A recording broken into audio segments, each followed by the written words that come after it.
Hi and welcome to Garden to Table.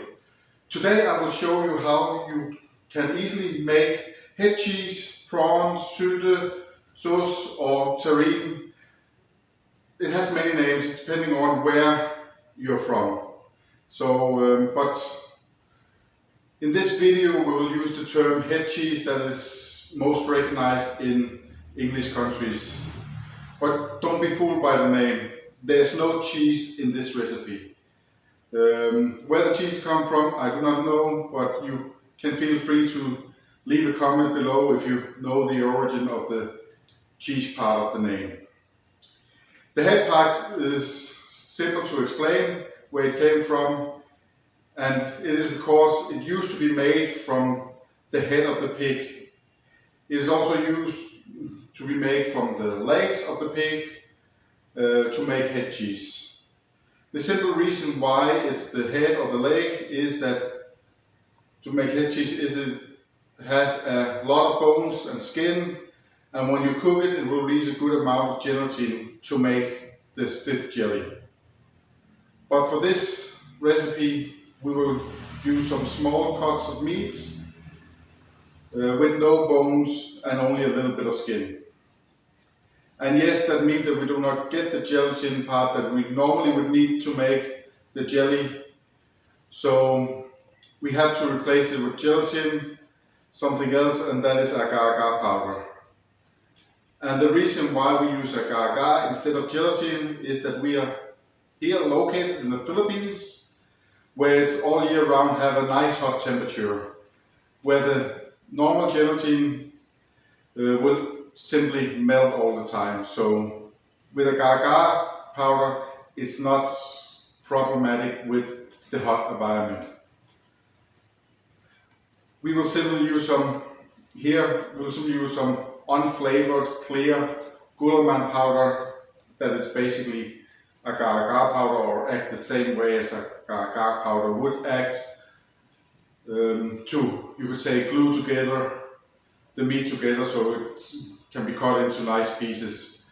And you could almost say a little bit of a piece of ham that sometimes has been glued together. The head cheese is nice for cold cuts, putting on sandwiches and something like that, but it can also be eaten with rice and pasta, or just like you would use spam or luncheon meat. But bear in mind that it has to be used cold, because even though that agar powder can handle heat, then it may melt if it gets heated up on a pan. So let's have a look at the ingredients.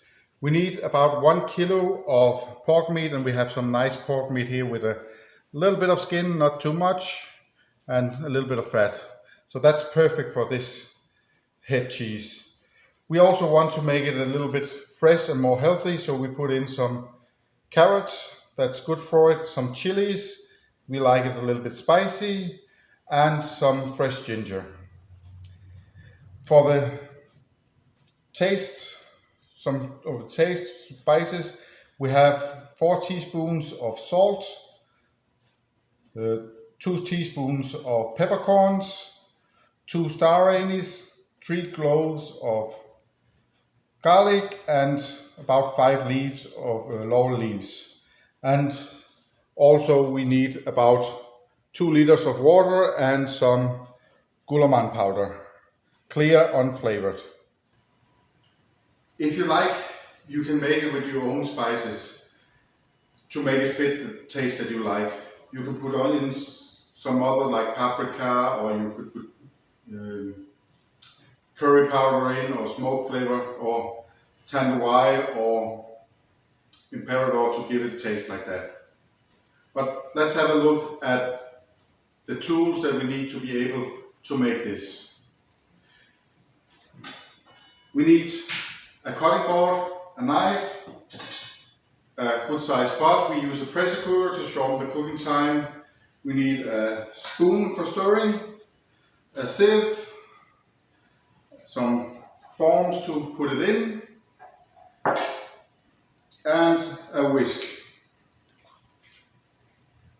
And of course a bowl for helping for the cooking process. So that is what we need. So let's start cook. We start with putting the things in the pot that we just can put in, like adding the 2 liters of water.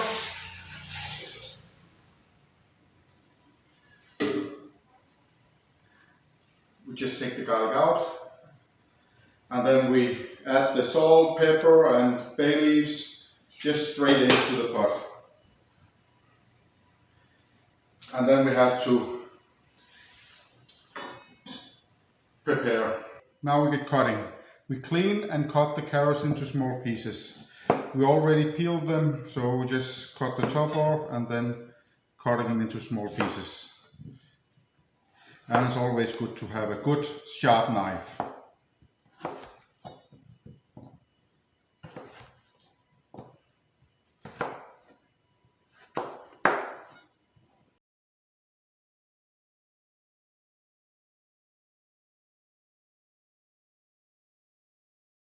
This side, and we then just transfer this to the pot.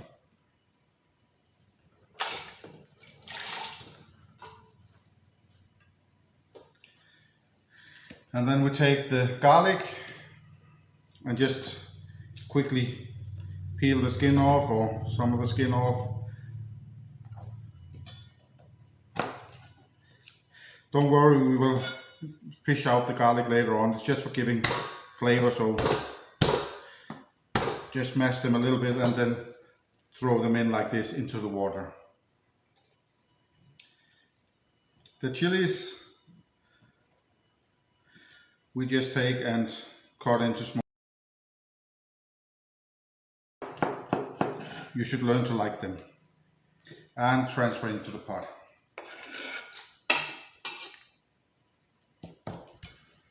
And the ginger also, we will cut that into small pieces.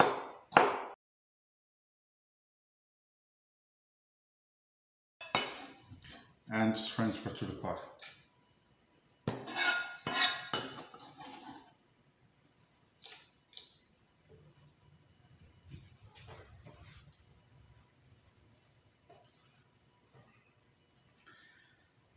The meat that we have is already cut into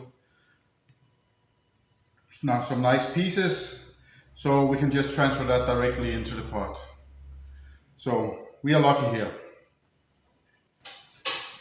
So now that the meat is in the pot and all the things are in there, then we just put the lid on the pressure cooker and get it, and boil it for 25 to 40 minutes in a pressure cooker. But if you're using a regular pot, then 2 to 3 hours, so it's very nice and tender.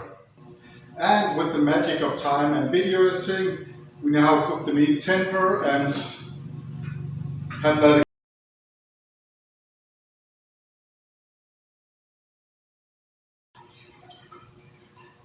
Just let it strain off. So we can cut the meat into smaller pieces. Time to cut the meat into small pieces, or just shred it apart if it's very tender.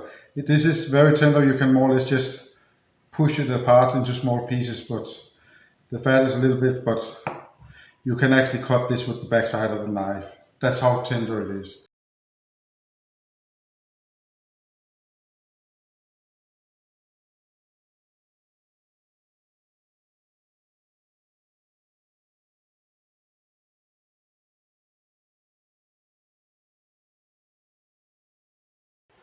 And now that the meat is ready and the star anise, the laurel leaves and the garlic has been taken out, then it's time to make the jelly.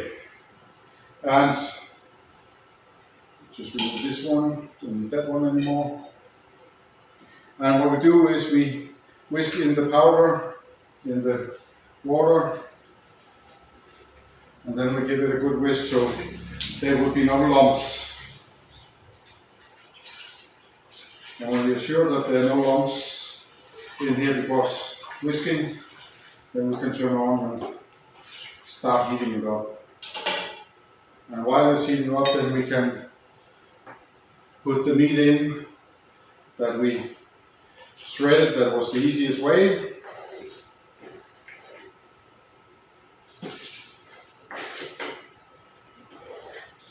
And remember, you just have to get up the boil.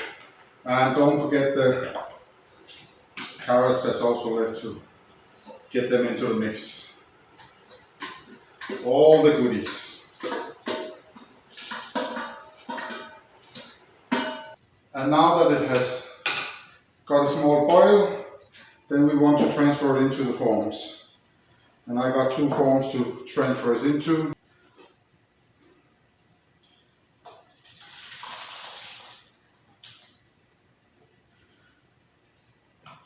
Just pour it into the forms. Much easier.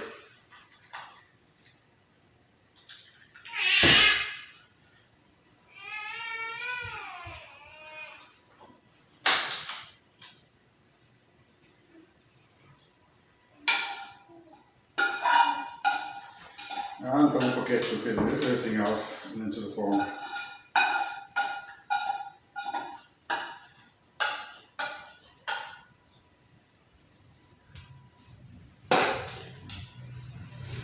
And then press everything down so you can get a good layer on the top.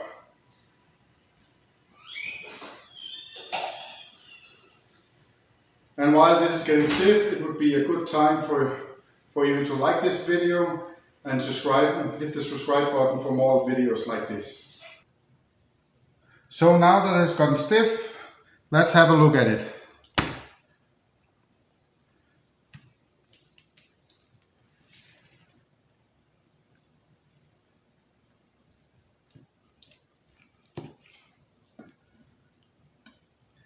Doesn't it look great? And you can make some pretty thin slices of it with a good sharp knife. Can't wait to taste it.